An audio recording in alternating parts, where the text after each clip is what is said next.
bersama saya Hasmina Rahman Vidyastuti dalam mata kuliah bioremediasi.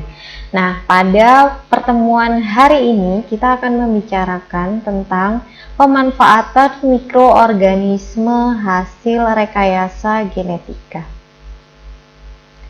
Pada tahun 1996, The Environmental Protection Agency atau yang biasa kita sebut sebagai EPA baru menyetujui aplikasi penggunaan mikroorganisme hasil rekayasa genetika untuk keperluan bioremediasi.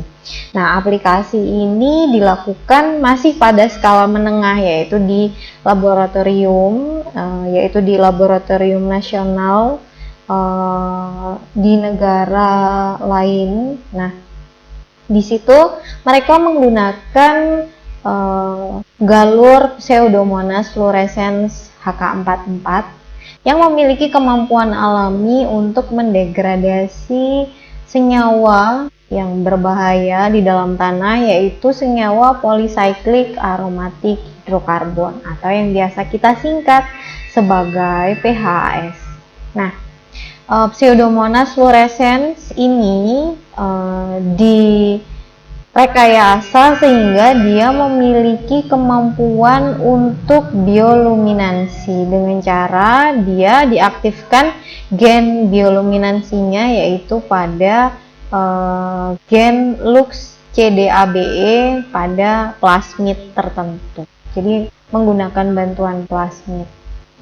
Kemudian prinsip kerja dari Pseudomonas fluorescens HK44 ini adalah dia dilengkapi dengan plasmid sehingga memungkinkan HK44 memiliki kemampuan untuk mendegradasi bagian cincin kedua dan juga ketiga dari struktur PHAS dan PHA yang kompleks. Nah, hal ini tentu saja sangat menguntungkan karena kita tahu bahwa polycyclic aromatic hydrocarbon itu memiliki dampak yang cukup buruk bagi tanah, sehingga sekaligus dengan kemampuan bioluminansinya, Pseudomonas fluorescens ini mampu dideteksi dengan mudah, sehingga dia juga menjadi bioreporter yang bermanfaat untuk melaporkan sejauh mana efektivitas biodegradasi terjadi di dalam tanah. Nah, metode kerja yang digunakan pada saat itu adalah dengan cara menyemprotkan strain tadi Pseudomonas fluorescens ke lapisan tanah setinggi 10 cm dengan kedalaman 1 meter. Kemudian kondisi tanahnya tentu saja yang sudah tercemar dengan terkontaminasi dengan campuran PAH dari senyawa naftalen, antrasen, dan fenatren. Nah, kondisi tanah yang seperti ini sebenarnya tidak memungkinkan untuk digunakan baik dalam pertanian dan sebagainya karena senyawa PHA ini terlalu kompleks dan akan mengurangi kinerja dari bakteri-bakteri baik yang ada di dalam tanah ataupun mikroba yang ada di dalam tanah, sehingga perlu dilakukan proses perbaikan terlebih dahulu agar tanah bisa menjadi kembali produktif.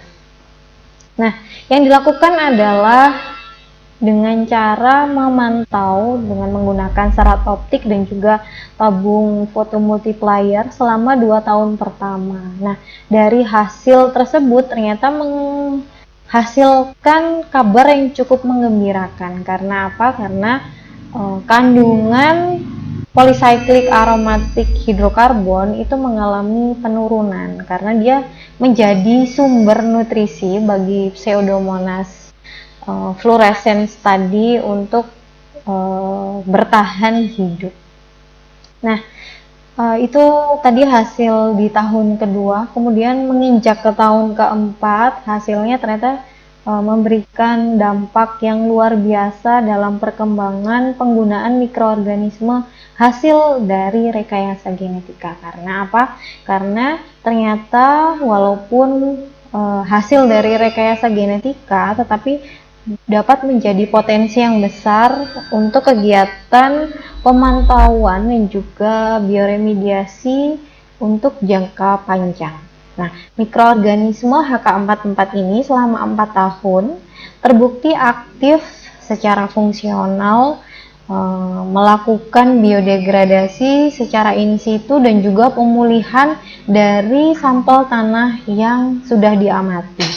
Sekaligus, populasi HK44 dilaporkan juga memiliki fungsi penting dalam proses bioremediasi ke depannya, terutama dalam bioremediasi tanah, dan termasuk golongan komunitas yang berpengaruh karena dia memiliki performa jangka panjang. Nah, performa jangka panjang ini diteliti setelah penelitian tahun yang pertama, kemudian dikaji lagi selama 10 tahun kemudian, masih ditemukan jejak dari keberadaan HK44 walaupun kandungan dari polycyclic aromatic hidrokarbon itu sudah hilang sama sekali. Jadi dia tetap memiliki pengaruh karena dia bisa tetap bertahan dalam jangka panjang.